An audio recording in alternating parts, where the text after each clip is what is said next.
Good morning students. आज हम first term की सेकंड स्टोरी करेंगे लालचपुरी।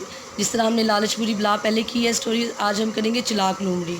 जैसा कि आप तस्वीर में देख रहे हैं, ये एक कौवे की और एक लोमड़ी की स्टोरी है। ठीक है, अब हम रीडिंग करते हैं। स्टोरी को आपने अच्छे से रीड करना है, इसको लर्न करना है और अपनी नोटबुक पे इसको नोट भी करना है। ठीक है, चलें। एक कौवा किसी दरख्त की शाख पर बैठा था, जैसे कि आप तस्वीर में देख रहे हैं। इसके मुंह में रोटी का टुकड़ा था। इत्तेफाक से एक भूखी लोमड़ी का इधर से गुज़र हुआ। ये लोमड़ी भूखी है, बैठी हुई है, जो वो खाने की तलाश में थी।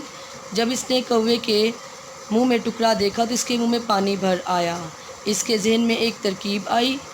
वो दरख्त के नीचे बैठ गई। लोमड़ी ने कौवे से कहा, मियाँ कौवे, वाह, आज तुम कितने प्यारे लग रहे हो।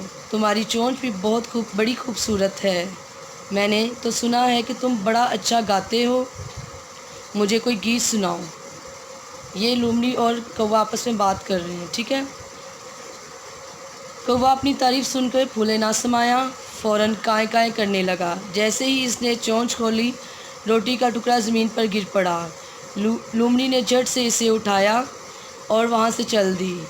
नतीजा, खुशामद बुरी बला है।